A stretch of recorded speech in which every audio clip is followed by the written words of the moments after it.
StrayAllDay.com. Now tuned into the show where you learn the discipline to show up day after day to do the work, the confidence to put yourself out there boldly and authentically, and the mental toughness to continue showing up, doing the work, putting yourself out there, even when the success you've expected to achieve has yet to be achieved. And on top of all this, you get a huge dose of personal initiative. That is the go-getter energy that moves any one of us, including yourself, to go and make things happen instead of wait for things to happen. And then we put all this together into a series of frameworks, approaches, insights, strategies, and techniques, all underneath the umbrella of one unifying philosophy that is called work on your game. My name is Dre Baldwin, also known as Dre All Day, and welcome to the show. And today's topic is the slow bus to success and how to make sure you ain't on it. You want to stay off of the slow bus to success. You'd rather be on the fast bus. But before we get into that, I remind everybody or inform you, I send out a text every day called the Daily Motivation, guaranteed to have you focused, sharp, and on point to start your day. Also, a weekly message that does the same thing called the Monday Motivation. You should be on my text community to receive these messages. All you got to do to be in it is free to join. Text me at my number 305-384-6894. Numbers down below in the description. Again, if you don't get an immediate response from our text bot that verifies you, then we are still working through some issues with that, which will be fixed. Secondly, Work on Your Game University. That is a place where I do all my coaching. That's the only place you can work with me directly. We have a 4-part framework based around mindset, strategy, systems, and accountability. You're a person who is a top 2% performer, or you plan on being one. You want to greatly increase your income, greatly increase your impact. Then you want to serve more people at a high level, which will position you to help yourself and your family and your community. That sounds like you? Then go to workonyourgameuniversity.com. You can see what we're doing in our program. If you listen to the show already, you probably already have a pretty good idea of what I do. And that program is based around the things that I do and the things that I share right here on this show. Go to workonyourgameuniversity.com. Schedule a time to get on a call with us. We'll talk to you about where you're at, where you want to go, what might be in your way, and we'll tell you how it works. We feel like you're a good fit, and we believe we can help you. Again, that's at workonyourgameuniversity.com. That out the way, let's get into this topic, which is the slow bus to success and how to make sure, again, you ain't the one riding on it. This title, that I mean literally, is about getting to success slow rather than getting there with speed and urgency. And in case you didn't know, you rather get to success with speed and urgency for a couple of reasons. Number one, when you're moving slowly, then without that urgency, sometimes you don't have the energy. You don't have the energy to move yourself to get things done you need to get done because you're okay moving slow. So things that you could get done within one day is taking you a week. Things you could do in a week take you a month. Things that could take a month are taking a year, simply because you don't have any urgency and you're okay getting to things slow. The problem with getting to things slow, the compounded issue, is that every human being has a limited amount of time on earth before we reach death. So if you're moving slow through life as if you have time, then you are basically openly defying biology, which says every human being dies. All right, so when I say biology, you don't need to have a college degree to understand that any of you know a human being who's lived forever without dying?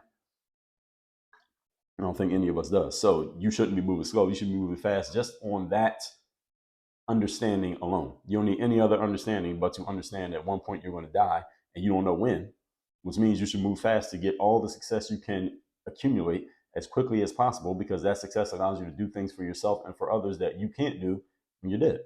Is that a simple enough reason? Is that a good enough reason for anybody to move with speed and urgency? I believe it is. And again, all of us are running on a clock. And when that clock hits zero, you know what that means. So we need to be urgent about creating our success as soon as possible. So today, we're going to talk about the things you should avoid in order to engage the urgency. So if you're engaging urgency, we're going to talk about the things that you should not do, or the things that put you on the slow bus. The slow bus is just the bus that moves too slow. You want to be on the bullet train. I think not in the United States, but in some country, maybe it's in Japan. I was reading about, it might not have been Japan, maybe in a different country. They have these trains that can basically go very far distances in a really, really short period of time. Trains are almost as fast as airplanes, and they'll probably be here in America at some point when we get the technology. But you want to be on one of those. So you want to be on one of those bullet trains or the airplane to success, not the bicycle to success. There's nothing wrong with riding a bike for your health, but if we're talking about getting somewhere with speed, you probably want to get in something that can go a little bit faster. So if you find yourself committing any of the errors I'm going to lay out here today, make the decision that you will stop making that error starting right now. As soon as you hear it and understand it and you know that it refers to you, you make the decision that no more. That's over. Point number one. Today's topic, once again, is the slow bus to success and how to get off it. Number one, thinking without doing. Thinking without doing puts you on a slow bus to success. It's not that thinking is a bad thing. I said thinking without doing. All right. I'm not saying just thinking by itself. Thinking is good. The most successful people in life, when they come up with an idea, which is usually a form of a thought, they do something to commit themselves to that idea, or to maybe even try the idea right there on the spot. They commit themselves to the idea to make sure that the idea doesn't just disappear and float off into the ether where someone else can steal the idea. They do it that day, not 3 weeks later, not a month later, not next year, not when the kids get out of school, not when it stops raining outside, not when the weather breaks. They do it today and they do it now. And when I say an idea, it doesn't necessarily mean you can go do the thing right now. Let's say you're driving in your car and you get an idea for an episode of your podcast that you should record. It's not that you should have a microphone with you and lighting and you set up in your car and record an episode of your podcast. What I mean is you have the urgency to do something about the idea. You don't just think about it and not take action. So in the micro, you could do something as simple as write down the idea of what you're going to record on your show, so you're not trusting your long-term memory. Now you have it written down, and then you just refer to that place where you write all your ideas now, because you should have a place for that. And because that'll train your brain to come up with ideas so you can do it when you need it, not just when you want to. And then you can just write it down in your formal place, or you can just refer to it when it's time for you to pull your mic out and record. The whole point is you need to move immediately on the thoughts that you have, not just sit there and hold them in your head or think that you're going to remember them and that you'll get to them later. People who end up being mediocre and worse in life have a bad habit of getting to things later. They have a bad habit of telling themselves and rationalizing that it's okay to not do it now because I can get to it later, or I will get to it later, or there's no need to do it right now. Or here's an example of somebody who they didn't get to it until later. Look at them, they became successful. All this is bullshit. And I've heard these type of things from anybody you can name. I've heard different types, all different forms of all of those things that I just said. It's okay for me to get to it later because look at this person. They got to it later and they became successful. So that means I can get to it later. No, that doesn't mean you can get to it later. And even though we're coming off the heels of what I just talked about in yesterday's episode, that seeing someone else be successful should be looked at as a possibilities thing. That means you can also be successful. That doesn't mean you should take your time just because that person, for whatever reason, took longer. Maybe they took longer because they had to, not because they chose to. There's a difference. You see, a lot of people tend to leave out those details when they call themselves modeling their behavior after another person. They only want to model the parts that are convenient for them. If you only model from convenience, you're not modeling. Remember in my basketball days, I used to have ball players who would come to me and they say, well, Dre, they wanted to dribble like, let's say someone like Kyrie Irving, who's very good at dribbling the basketball, still playing to this day. And players would say to me, well, Dre, I heard that when Kyrie was young, he would do this drill and this drill, and they would point out these things that they heard Kyrie Irving did when he was a kid. I don't know where they heard this. I don't know if Kyrie said it himself, but they said they heard that Kyrie did this, and they said, well, Dre, do you think I should do the same thing that Kyrie Irving did?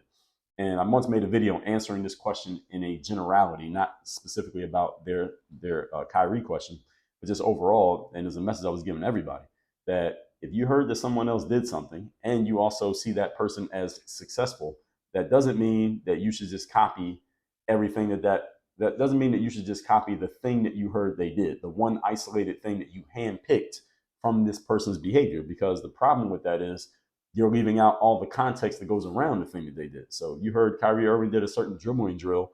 Okay, hey, maybe that might help your dribbling, but what about all the other things he did that might not be so easy or convenient for you? What if he was getting up at 5 a.m. so he could go outside and run 3 miles before school? What if he was lifting weights after school? What if he was spending a lot of time doing footwork drills that are not really exciting or highlight reel worthy, but they helped him develop the ability to dribble the ball and move his feet at the same time, which he does. So you can't just leave out the parts that are inconvenient for you because you just want to do the highlight reel stuff. So you got to get all of it. And this is one of the things that, again, when you find yourself modeling another person, you got to do it the right way. So the whole point here is successful people do things immediately. Okay, one big thing I see often when people who are on the slow bus of success is they get an idea, they think about things, but they don't do anything. A lack of action is a commonality, we'll just say, that you find in people who are mediocre or worse. They just don't, they have a bias to inaction. I have an episode on action bias. Let me tell you that episode. That was episode number 1199, action bias. Most people who are unsuccessful or mediocre or worse, they have an inaction bias. Or you want to be the opposite of that. Or you want to have the bias of doing stuff. And I can't tell you how many times I've talked to an entrepreneur and they tell me what their challenge is in the moment. And I ask them, have you considered this? Have you done anything about that? This, that, and the third. I'll throw a couple things out there. And often the entrepreneur will respond. You might think they may say, I never thought of that. But often the response is, yes, I have thought of that. I have considered that. I do know about that. I have been thinking about that. The problem is that's all they did was think about it. That's all they did was know about it or hear about it. They didn't do anything. They haven't taken any action. And often when an entrepreneur responds and says that, and they start telling me, yeah, I've heard of it, but I haven't done anything, or I'll ask them, well, have you done anything? And they say no. They'll usually laugh at themselves. They'll laugh in spite of themselves because they realize how silly it sounds that they've heard of this thing and I just suggested it to them and they already knew about it, but they still haven't done anything. And they laugh because they realize how silly it sounds when they got to say it out loud. Okay, so I don't want that to be you. Again, at least 100 times over the last 5 years, somebody has done this in a conversation with me. And if we go back even more years, I could probably get up closer to 1,000 times. I've heard someone say something like this in some type of engagement. So don't be the next person on this list. All right, this is the list you want to avoid. When you get an idea, implement it. Doesn't work, throw it away. And if it works, do more. Simple as that. But the big point here and point number one is you must implement your ideas when you get them. Do not wait till later because you'll cool off, they will cool off, and you might even forget it if you didn't write it down. Point number two. Today's topic, once again, is the slow bus to success and how to get yourself off of the bus, how to ring the bell on the bus so that it gets you off at the next stop. Number two, too much time between idea and action. So this connects right to what I just talked about. And I gave this one away, stepped on it a little bit in point number one. So going further on that, you must reduce the time between thinking about doing something and actually doing something for a couple of reasons. Number one, humans, when we are thinking about an idea, that's probably the time that that idea has the best chance of actually happening. The moment you think of something is when it has the best chance of actually occurring. Now, there are people who have created processes and systems in their lives and disciplined themselves to where they can still get stuff done even if they don't do it in the exact moment. I will put myself in that group. I get an idea, for example, something I may record for this show. I'll write it down. I may not get around to recording that specific idea till 3 weeks later, but because I have a process for capturing my ideas to make sure I don't lose them, I know I'm going to eventually get to it. On top of the fact that I got a show that comes out every day, therefore I have committed myself to recording enough that the material keeps coming out. Most people don't have those kind of processes for any idea that they have. Therefore, the ideas just come through their head and they disappear and they go away. And then what happens is 5 years later, someone else does the thing that you had thought of 5 years ago. And you're like, that person stole my idea. Your idea, as if you owned the idea. See, the thing about ideas, folks, is that they're not proprietary. Nobody owns an idea. Ideas don't have owners. They only have implementers. Everybody hear that? Ideas do not have owners. They only have implementers. And I think I did an episode on this. Let me see. Yes, I did. Episode 1203. Ideas have no owners, only executors. So execute, implement, using them interchangeably here. You got to be the executor of an idea, not just the holder of an idea. A lot of people have thought of things, but they never actually did it. I'm sure there are people who thought about, maybe I could do a solo show and put it out every single day, but they didn't actually implement, or they didn't implement it and stay consistent with it. Like most of the things that I've done, I wasn't the first person in the world to come up with the idea. There may be a couple of things I may have been the first, but most of the things I've done, I wasn't the first person in the world to come up with the idea, but I may have been the first to consistently execute on it. And listen, maybe there are people who executed on it longer than me or before me or did it better than me. But the fact is, the execution is what creates the outcome, folks. And we are in a results-based business. So you want to create outcomes, you got to execute, not just think about stuff.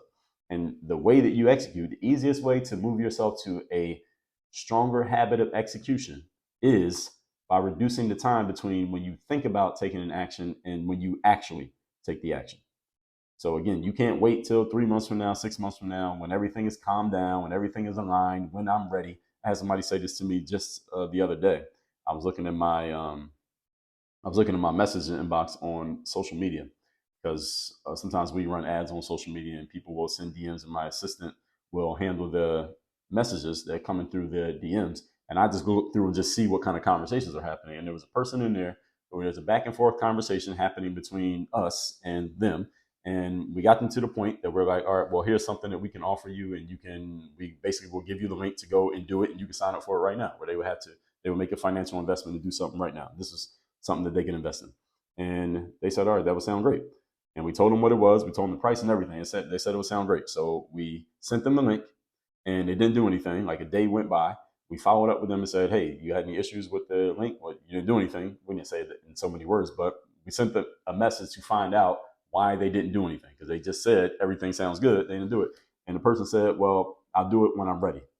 and not in a negative way. They say, I'll do it when I'm ready. I don't want to have one foot in and one foot out. I got to make sure I'm all the way ready to go do it.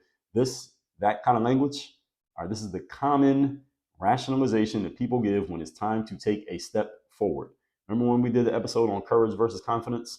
If you don't remember that episode, let me refer you to it.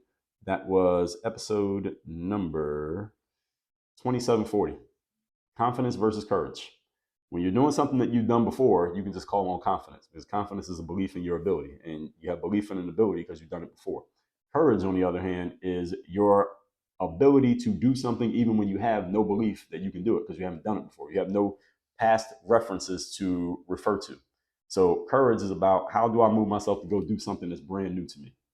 And the challenge for this person, that little anecdote that I just gave you, this person was needing to call on courage, but because they were short on courage. They probably didn't realize that courage is what they needed. What they were looking for probably was confidence. And they even said it in so many words: when I'm ready. Well, you're never going to be ready to do something brand new.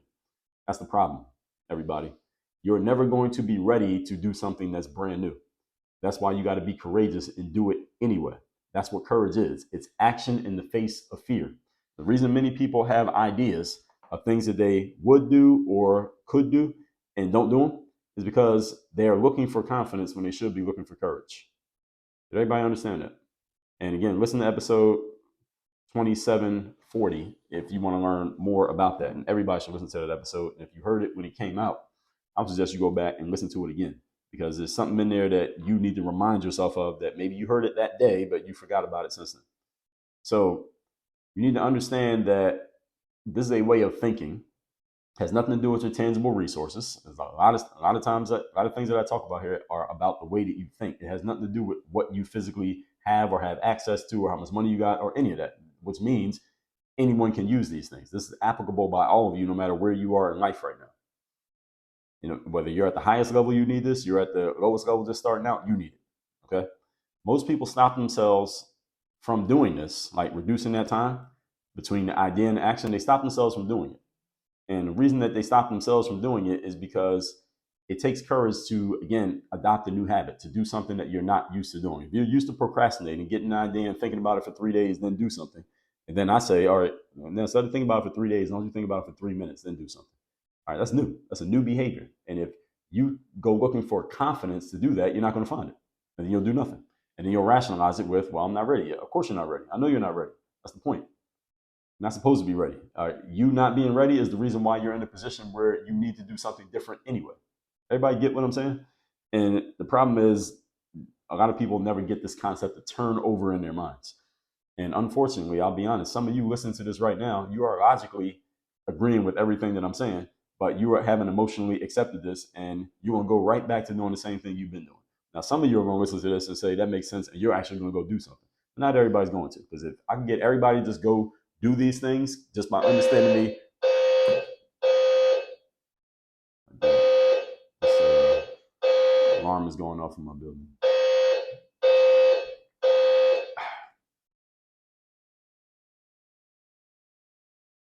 Okay, so let me restart what I was saying there. If I get everybody to just go do things that they're supposed to do just based on a logical, rational understanding of what I'm saying, then, well, I would go run for president. I wouldn't be just doing this. I'll go do something where I can get a whole lot more ROI from what I'm doing. And I'll probably have a million times more people in my audience, because everybody would just listen to me, say that makes logical sense, and they would just go do everything that I said. It doesn't work that way.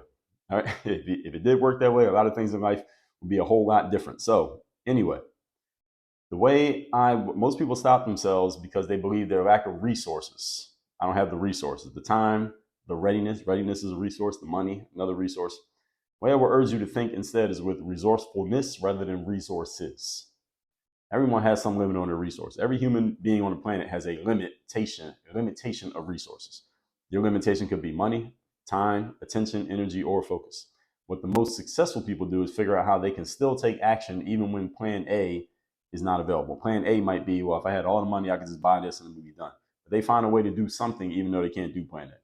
Most people, when thinking about doing something, first consider whether their first idea can be done. And if they can't do their first idea, they don't do anything. So don't be like most people. This is where you need the resourcefulness, even when you lack resources. Point number 3. And by the way, let me give you a couple episodes where I talked about resourcefulness, because that is an important one when you need to get something done that maybe not the it may not be so obvious how you can do it, because the first thing that you think, you don't have that option. So how can you do it anyway? Talked about this in episode 2497. The difference between levels is not resources. Episode 2089, how to be resourceful when you lack resources.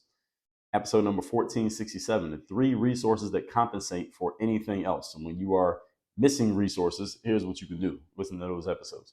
Point number 3, today's topic, once again, is the slow bus to success and how to get yourself off of it. Number 3, doing one thing at a time.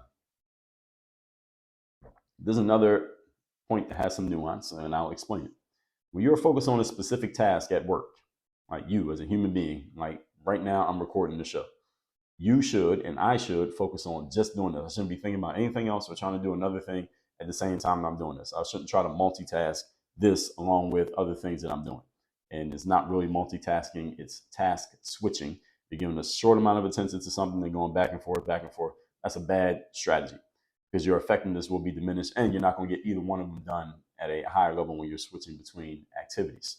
However, in the big picture of what you're doing in business, you should not only do one thing at a time, you should have multiple things going at once so that you can find what's working, identify what isn't, and put more kerosene on the things that do work and immediately delete the things that don't. So if you got 5 things going on at once and 3 of them are working by your measure and 2 of them are not, get rid of the 2 and do more to 3, and then find maybe 2 more you can test. And so you got 30 things going at the same time, they're all working.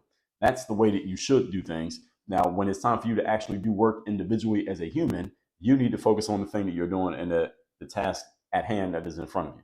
All right, this is where, well, let me back up. Your business should always have multiple plates spinning, and your business can be you and your life. Your life has multiple plates spinning. You got a job, you got a family, you got kids. Okay, that's 3 different plates right there. Just by itself, that's 3 different plates. All right, you got a bank account, or you got a job, you got not a job, but a human body, you go to the gym. All right, that's 4, that's 5 plates spinning right there. So again, when I say your business, it doesn't necessarily mean entrepreneurship, but it does mean entrepreneurship. But it's also those of you who are not entrepreneurs, your life is a business. You got more than one plate going on in your life. So you always have multiple plates spinning, even when you don't want to. So with any person only focused on any person involved in your life should only be focused on the task that's in front of them, even though there are other tasks going on in the background. So this is where, going back to business, where you can use things like software, artificial intelligence. This can help all of us because we'll be able to do multiple things while using artificial intelligence to do stuff like watch or actually work on things while we are not personally doing them ourselves, paying attention to them in a moment. So listen to my series on artificial intelligence and you can learn more about that. That is for the entrepreneurs out there, but also those of you who are not entrepreneurs. AI software is going to be part of all of our lives, whether you run a business or not. So you can use AI in your life the same way you could use it in your business. And again, that's episode 2759 where I started talking about that. So with that out the way, let's recap today's class, which is the slow bus to success and how to make sure you are not riding on it. And this is about how can you achieve success faster. And I'm telling you this in reverse order by telling you the things people do that make their success slow. Number 1, thinking without doing. Don't just think about things you're going to do, actually do them. Take action on them immediately and put some standards in your life to where you are immediately acting on your ideas instead of just thinking about them. Because a lot of ideas that get thought about never get executed because of this very problem. Number 2, too much time between ideas and action. So this goes right along with point number 1. You want to reduce the amount of time between when you think about doing something and when you actually do something. Successful people act with urgency, and anybody you know who is successful, or think of the most successful people or person you know, notice that they act with urgency. They think about something, they do it. They think about it, they do it. When they get an idea, they immediately act on it, and if it ends up not being good, they delete it. And they delete it just as immediately as they would implement it. Number 3, doing one thing at a time. Now again, one thing at a time. When you're focused on a specific task as an activity, do that one at a time. But in your bigger picture life and business, you want to have multiple things going at once because you never know which one might actually work, which ones may not work. And you can delete the ones that don't work. You can put more gas on the things that do work. And then you can put systems and processes in place so that things can run even without your direct involvement. That's what I mean by not doing one thing at a time, having multiple things going, but you put the processes in place so that more than one thing can happen the way that it needs to. So this is, for example, one of the things that I talk about with entrepreneurs all the time is I publish on like every social media platform like every day. So I'm looking at social media apps. We got X, you got Instagram, you got YouTube, you got LinkedIn, you got TikTok, you got Threads, you got Facebook. I got a Facebook group and a Facebook business page.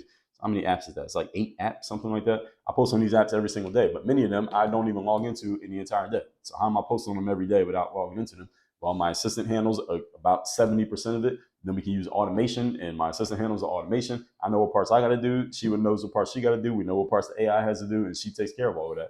That's a way that I can have more than one thing going, even though I'm not literally doing it myself. I can focus on the main thing I'm doing, and we have a system that allows what I record here, for example, to flow into articles, to flow into social media posts, to flow into YouTube videos, to flow into reaching out to my email list. So there's a process that you can put in place for all of this stuff.